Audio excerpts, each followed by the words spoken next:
Assalamualaikum warahmatullahi wabarakatuh.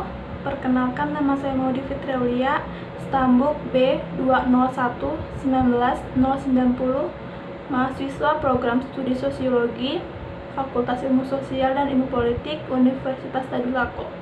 Saya akan menjelaskan materi tentang ruang lingkup demografi. Pada materi ini, saya akan membahas tentang yang pertama, pengertian ruang lingkup demografi, yang kedua, demografi sebagai ilmu, yang ketiga, metode demografi, yang keempat, tipe data kependudukan, yang kelima, sumber data kependudukan, dan yang terakhir, hubungan demografi dengan ilmu lain. Yang pertama, pengertian ruang lingkup demografi. Pertumbuhan penduduk merupakan keseimbangan yang dinamis antara kekuatan-kekuatan yang menambah dan kekuatan-kekuatan yang mengurangi jumlah penduduk. Secara terus-menerus, penduduk akan dipengaruhi oleh jumlah bayi yang lahir atau fertilitas, tetapi di saat bersamaan akan dikurangi oleh jumlah kematian atau mortalitas. Perpindahan penduduk atau mobilitas juga akan mempengaruhi bertambah atau berkurangnya jumlah penduduk di suatu wilayah atau negara. Perkembangan penduduk tanpa disertai dengan kontrol untuk mengukur jumlah penduduk yang diinginkan hanya akan menimbulkan masalah sosial ekonomi dengan segala akibatnya, mulai dari pendidikan, kesehatan, dan lingkungan hidup. Hal itu tentu saja merupakan masalah yang rumit untuk pemerintah dalam usahanya untuk membangun dan meningkatkan taraf hidup negaranya. Untuk mengetahui banyaknya penduduk di suatu wilayah pada waktu tertentu, maka dilaksanakan sensus penduduk atau perhitungan cacah, survei, serta catatan-catatan untuk dianalisis, disusun menjadi angka. Data inilah yang akan digunakan sebagai bahan untuk perencanaan ataupun sasaran-sasaran pembangunan di masa yang akan datang. Bagian kedua, demografi sebagai ilmu. Menurut demografi adalah studi tentang ukuran, distribusi teritorial, dan komposisi populasi perubahan yang dapat diidentifikasi sebagai kelahiran, kematian, pergerakan teritorial, dan mobilitas sosial atau perubahan status. Dalam karya ilmiah, demografi populasi dan kebijakan mengajukan demografi menekankan kajian tentang yang pertama, ukuran, komposisi, dan sebaran populasi di suatu wilayah tertentu. Dua, perubahan populasi dan distribusi penduduk. Ketiga, komponen perubahan. Yang keempat, faktor yang mempengaruhi komponen ini. Yang kelima, konsistensi perubahan ukuran populasi, komposisi, dan komponen distribusi itu sendiri. Jadi, dapat dikatakan bahwa demografi adalah ilmu yang mempelajari tentang banyak penduduk, sebaran, komposisi, dan mobilitas penduduk.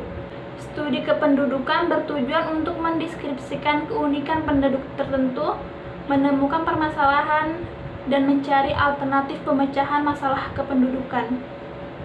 Oleh karena itu, studi kependudukan dikembangkan untuk kepentingan praktis pemecahan masalah kependudukan. Ketiga, metode demografi.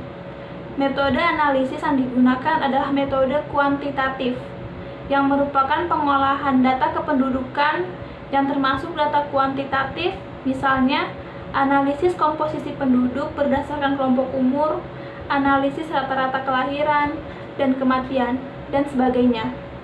Analisis kuantitatif banyak dilakukan dalam demografi formal atau demografi teknik atas data kependudukan berupa angka. Keempat, tipe data kependudukan. Banyak jenis data kependudukan untuk memperoleh informasi tentang kependudukan.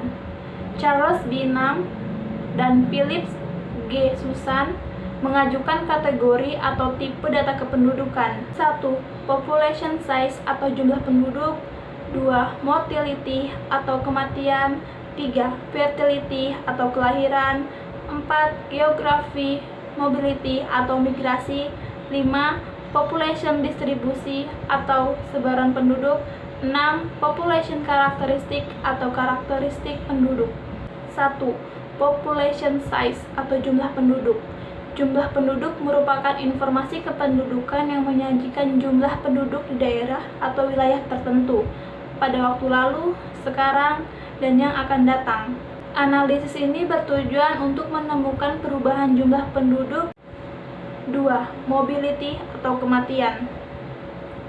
Kematian adalah rasio jumlah penduduk yang mati setiap 1000 penduduk atau kategori kelompok penduduk ditinjau dari aspek tertentu. Dalam hal ini dikenal tingkat kematian kasar, tingkat kematian kelompok umur, golongan jenis kelamin, dan sebagainya. 3. Fertility atau kelahiran. Kelahiran adalah rasio jumlah kelahiran bayi yang hidup dari 1000 penduduk dalam periode waktu tertentu. 4. Geographic mobility atau migrasi. Migrasi adalah jumlah penduduk yang melakukan perpindahan tempat tinggal baik lokal, regional, maupun internasional.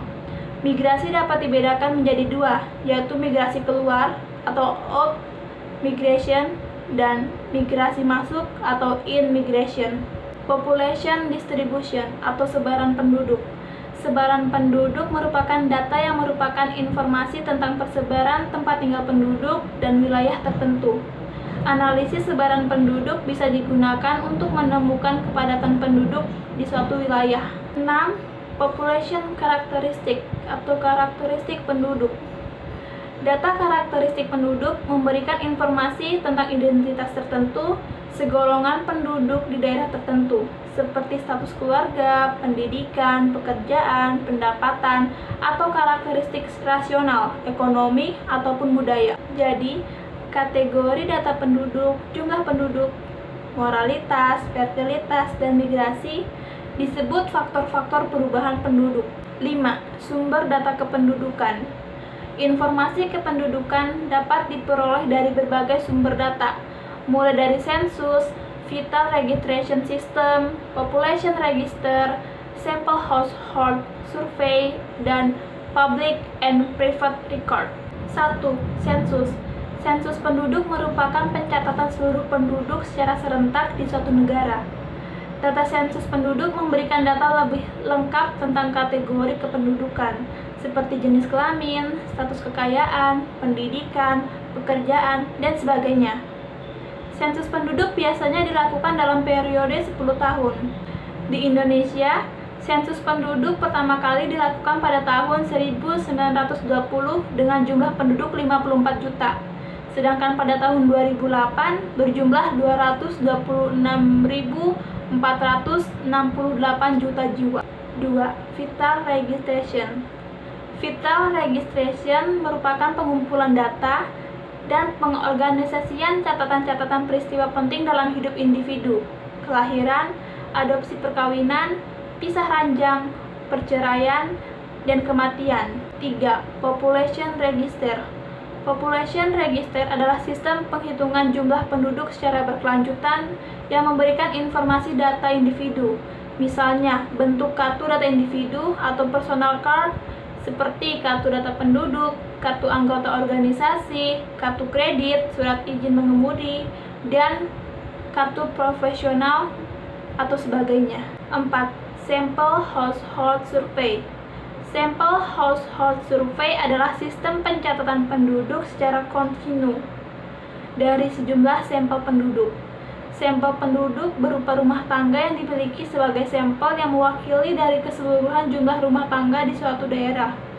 Materinya meliputi semua aspek kehidupan rumah tangga. Hasilnya berupa karakteristik kehidupan rumah tangga, dijadikan dasar mendeskripsikan karakteristik seluruh rumah tangga penduduk di daerah tertentu. 5. Public and private record.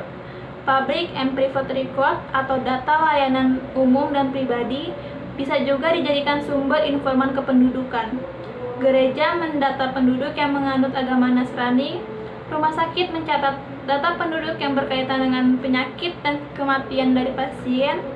Bank mendata penduduk dari aspek pekerjaan dan pendapatan. Catatan privat tentang kependudukan termasuk data pasien pada dokter praktek, data kejiwaan pada psikiater, dan sebagainya.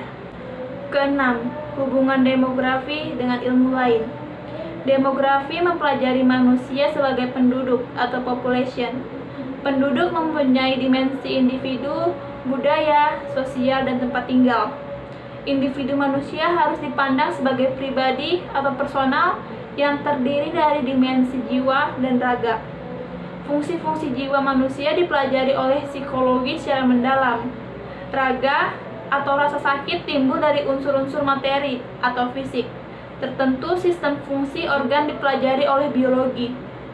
Dalam hal ini, terutama proses fertilitas, mortalitas, kesehatan, dan penyakit.